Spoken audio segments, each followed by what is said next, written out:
ધોરણ 11 બાયોલોજીમાં chapter number 5માં lecture number 2 ગાંઠમૂળી વિશેની સમજૂતી મેળવીએ। ગાંઠમૂળી એટલે કે ગાંઠોની બનેલી રચના। ઉદાહરણમાં આદુ અને હળદર લાવી શકાય। જમીનની અંદર વિકાસ પામે કઈ રીતે? તો કે સપાટીને સમાંતર।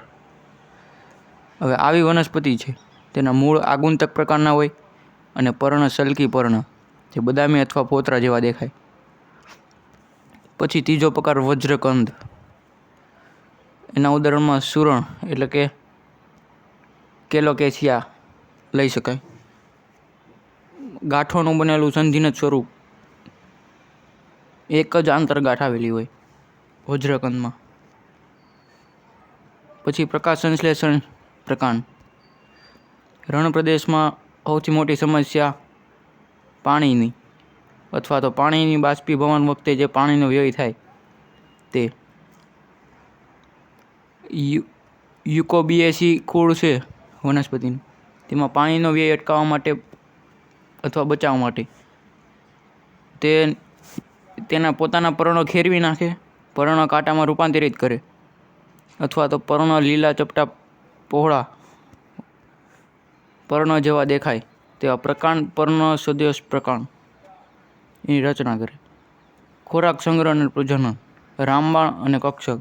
રામબાણ પુષ્પકલિકા દ્વારા અને કક્ષક કક્ષકલિકાની ટોચ ખોરાક સંગ્રહ કરે। પ્રકાંડમાંથી બનેલી રચનાને પ્રકાલિકા કહેવાય। હવે વાનસ્પતિક પ્રજનન જોઈએ। ભૂસ્તારી એટલે કે રનર, ઘાસ, અબૂટી, બ્રાહ્મી, જીવન ભાગો, પ્રસરણ નાશ નવા ભાગોનું ભૂસ્તારીમાંનો સમાવેશ થાય। ચૂસક અધોભૂસ્તરી, ફુદીનો પર્ણ પ્રહોર એનો સમાવેશ થાય। વિરોહમાં સ્ટ્રોબેરી હંસરાજ નબળા પ્રકાંડ ધરાવતી વનસ્પતિ સ્ટ્રોબેરી અને હંસરાજ। એક પ્રકાંડ ત્રાંસુ કમાનાકારે અને જમીનમાં પ્રવેશે પછી નવા છોડનું નિર્માણ પામે, આને ભૂસ્તારિકા કહેવાય। આ ભાગ છે એને જલીય વનસ્પતિમાં જળ શૃંખલા અને જળ કુંભી બે ભાગ પડે। આ રીતે એનું પછી સ્વરૂપ આગળ જતા જોવા મળે। પર્ણની વાત કરીએ તો ગાંઠના ભાગેથી સર્જાતા લીલા ચપટા પહોળા બૈરું ભેદન પર્ણ કહેવાય। તેમાં કયા કયા ભાગ આવે? પર્ણતલ, પર્ણદંડ અને પર્ણપત્ર એટલે કે ફલક। પર્ણતલની સમજૂતી મેળવી। પ્રકાંડ સાથે જોડાયેલો પર્ણનો ભાગ એને પર્ણતલ કહેવાય। મકાઈ, ડુંગળી જેવી વનસ્પતિ હોય તેમાં પર્ણતલ કદમાં મોટા હોય, પ્રકાંડને ઘેરીને આવરક પર્ણતલ બનાવે। સિંબીકુળ એટલે કે કઠોર વર્ગની વનસ્પતિ હોય તેમાં પર્ણતલ ફૂલેલો પીનાધાર કહેવાય। પર્ણતલ પાર્શ્વ બાજુએ જોડીમાં કદમાં નાના પર્ણ જેવા જ દેખાય ઉપપર્ણો કહેવાય એને। પર્ણદંડની વાત કરીએ। પર્ણતલ અને પર્ણપત્ર વચ્ચેના જોડાણ સ્થાને નલિકાકાર ભાગ દંડ જેવો ભાગ એને પર્ણદંડ કહેવાય। હવે એને પાછા હાજરી કે ગેરહાજરીના આધારે પ્રકાર પડે। હાજરી હોય તો સદંડી પર્ણો ને ગેરહાજરી હોય તો અદંડી પર્ણો। પર્ણપત્ર પર્ણ મુખ્ય ભાગ પર્ણપત્ર છે। પર્ણપત્ર લીલા ચપટા પહોળું હોઈ શકે। હવે પર્ણનો જે આગળનો ભાગ છે કિનારીનો એને પર્ણાગ્ર કહેવાય અને પર્ણ કિનારી કહેવાય અને વચ્ચે જે આવળિયા શીરા દેખાય એને પાર્શ્વીય શીરા કહેવાય। પર્ણપત્રની કિનારી બે ભાગ પડે પર્ણપત્રનો, પર્ણ કિનારી છેદિત, પર્ણ કિનારી અછેદિત। એટલે જે આવા પર્ણો હોય એને પર્ણ કિનારી છેદિત કહેવાય અને સીધા પર્ણો હોય એને પર્ણ કિનારી અછેદિત કહેવાય। મધ્ય ભાગ મોટી શીરા પર્ણમાં મધ્ય શીરા કહેવાય, વચ્ચે મોટી શીરા આવે ને નાની નાની શીરાઓ એને પાર્શ્વીય શીરા કહેવાય। હવે શીરા વિન્યાસ જોઈએ। પર્ણપત્રમાં શીરાઓ શીરિકાઓની ગોઠવણીને શીરા વિન્યાસ કહેવાય। એના બે પ્રકાર, સમાંતર શિરા વિન્યાસ, ઝાલાકાર શિરા વિન્યાસ. હવે આવી રીતે જે ગોઠવેલું હોય આમ આમ એને સમાંતર શિરા વિન્યાસ કહેવાય.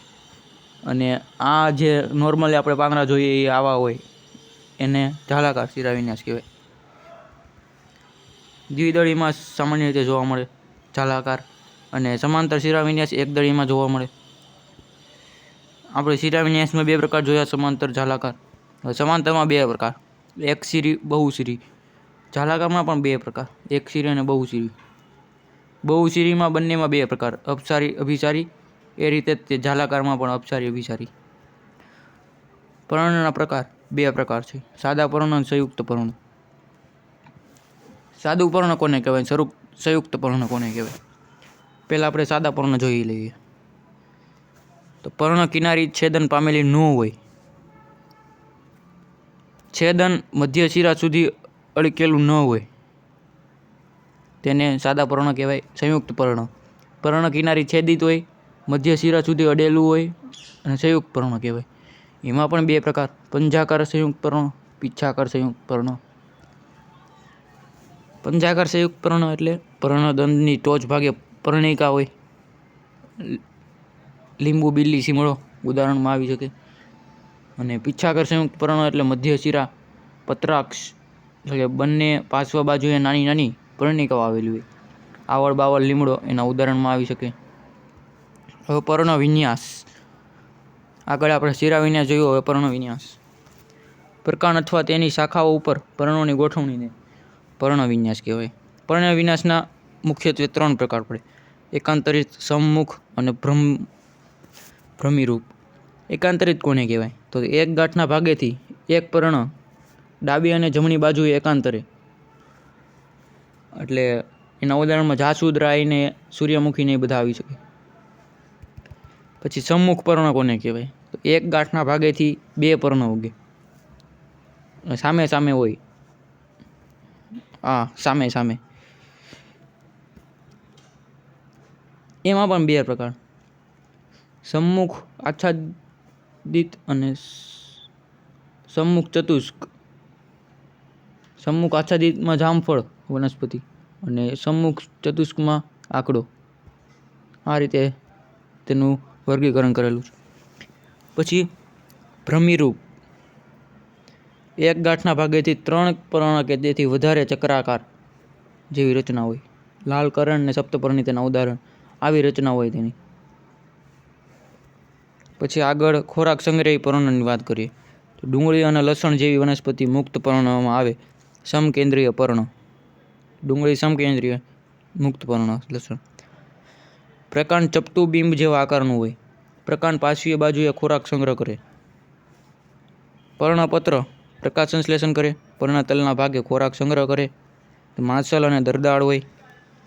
હવે આધાર અને આરોહણની વાત કરીએ તો વટાણા, પર્ણિકા સૂત્રો અને નખવેલ, એટલે કે ટોચના ભાગે ત્રણ પત્રિકા હોય, નખ જેવી રચના હોય, આવી નખ જેવી, એનાથી આરોહણ કરે. કંકાસણી, આ પણ એનું ઉદાહરણ છે આરોહણનું. પર્ણાગ્રમાં સૂત્રમય રચના બનાવે. બ્લેડવર્ટ પણ બીજું એનું ઉદાહરણ છે, બ્લેડવર્ટ. પુષ્પ વિન્યાસ, પ્રકાંડ અને તેમની શાખાઓ અથવા પુષ્પ વિન્યાસ, અક્ષ ઉપરની ગોઠવણી, પુષ્પને ધારણ કરતી અક્ષ. આજના વિડીયો લેક્ચરમાં આપણે એટલું. આપણે અત્યાર સુધીના ચેપ્ટર નંબર 5માં 2 લેક્ચર ગયા. હવે આગળના લેક્ચરમાં આપણે આની પછી જે અભ્યાસક્રમમાં આવે તેની માહિતી જોઈશું.